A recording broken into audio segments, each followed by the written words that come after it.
అందరికీ జై భీమ్. భారతదేశ చరిత్రలో ఎన్నో సైన్యాల గురించి మనం విన్నాం. రాజ్యాలను గెలవడానికి రాజులు సైన్యాలను నడిపేవారు. కానీ కోల్పోయిన మానవ హక్కులను సాధించడానికి, అణగారిన ప్రజల ఆత్మగౌరవాన్ని కాపాడటానికి ఒక మేధావి క్షేత్రస్థాయిలో ఒక సైన్యాన్ని నిర్మించారు. ఆ సైన్యమే సమతా సైనిక్ దళ్. అయితే బాబాసాహెబ్ డాక్టర్ బిఆర్ అంబేద్కర్ ఈ సామాజిక సైన్యాన్ని నిర్మించడానికి అసలైన స్ఫూర్తి ఎక్కడి నుంచి వచ్చింది? దీని వెనుక ఉన్న భీమా కోరేగావ్ వీర చరిత్ర ఏంటి? బాబాసాహెబ్ అంబేద్కర్ ఈ రెండింటిని ఎలా ముడిపెట్టారో ఈ వీడియోలో పూర్తిగా చూద్దాం.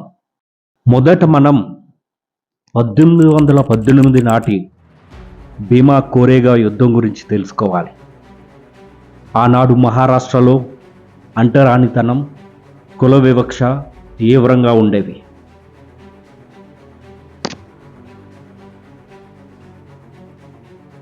బ్రాహ్మణ పీష్వారాజుల పాలనలో దళితులపై అణిచివేత పరాకాష్ఠకు చేరింది.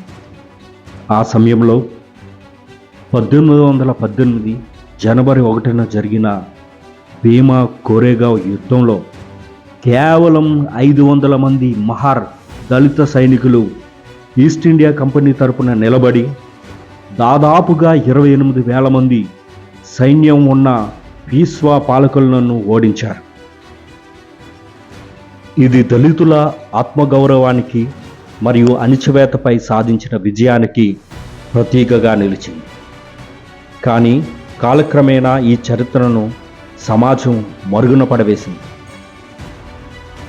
దాదాపుగా 109 సంవత్సరాల తర్వాత 1927 జనవరి 1న ఒక యువ మేధావి బాబాసాహెబ్ డాక్టర్ బిఆర్ అంబేద్కర్ మొదటిసారి భీమా కోరేగావ్ విజయ స్తంభాన్ని సందర్శించారు. అక్కడ అమరులైన దళిత సైనికులకు నివాళులర్పించారు. ఆ యుద్ధ భూమిలో నిలబడి బాబాసాహెబ్ ఒక మాట చెప్పారు: మన పూర్వీకులు అన్యాయంపై ఆయుధాలు పట్టి గెలిచారు. నేడు మనం కూడా అదే క్రమశిక్షణతో సామాజిక సమానత్వం కోసం ఒక సైన్యంలా పోరాడాలి. ఈ భీమా కోరేగావ్ పర్యటనే అంబేద్కర్ గారిలో ఒక కొత్త విప్లవ ఆలోచనకు పునాది వేసింది.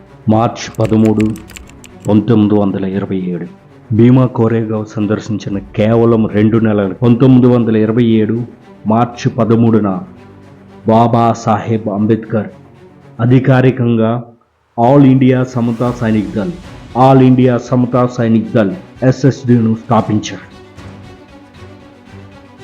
మొదట ముంబైలోని పెరోలు ప్రాంతంలో దళిత యువకులు దీనిని డాక్టర్ అంబేద్కర్ సేవాదల్గా ప్రారంభించినప్పటికీ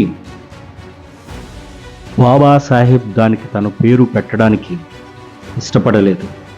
వ్యక్తి కంటే ఆశయమే గొప్పదని నమ్మి సమానత్వమే ఏకైక లక్ష్యంగా దీనికి Samata Sainik Dal army of soldiers for equality అని పేరు మార్చారు. భీమా కోరేగావ్ యుద్ధంలో పోరాడిన మహార్ సైనికుల వారసులు, అలాగే బ్రిటిష్ ఆర్మీ నుండి పదవీ విరమణ చేసిన దళిత సైనికులు ఈ దళానికి వెన్నుముకగా నిలిచారు. యూనిఫామ్ ధరించి సామాజిక రక్షణ కోసం వారు కదం తొక్కారు.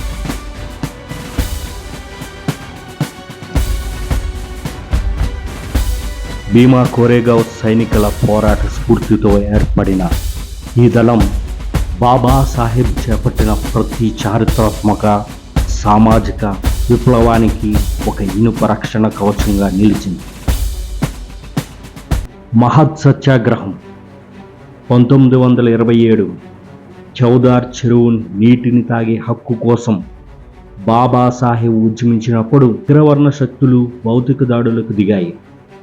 అప్పుడు సమతా సైనిక్ దళ్ ఒక ఇనుప గోడలా నిలబడి ఉద్యమకారులకు రక్షణ కల్పించింది. అదే రక్షణలో 1927 డిసెంబర్ 25న సామాజిక అసమానతలకు మూలమైన మనుస్మృతి దహనం విజయవంతంగా సాగింది. ఆలయ ప్రవేశం 1930 నాసిక్లో జరిగిన ఆలయ ప్రవేశ సత్యాగ్రహంలో వేలాది మంది సమతా సైనిక్ దళ్ ఎస్ఎస్డి సైనికులు రోజుల తరబడి శాంతియుతంగా అత్యంత క్రమశిక్షణతో శత్రువుల రాళ్ల దాడులను తిప్పికొట్టారు. మిత్రులారా, సమతా సైనిక్ దళ్ మరియు భీమా కోరేగావ్ అనేవి కేవలం పాత చరిత్ర పుటలు కావు. అవి నిరంతరం కొనసాగించాల్సిన సామాజిక బాధ్యతలు. బాబాసాహెబ్ అంబేద్కర్ గారు కలలు కన్న కులరహిత సమానత్వ భారతాన్ని నిర్మించడమే మన లక్ష్యం కావాలి. ఈ చరిత్రాత్మక వీడియో మీకు నచ్చితే వెంటనే లైక్ చేయండి, షేర్ చేయండి, అలానే మన ఛానల్ను సబ్స్క్రైబ్ చేయండి.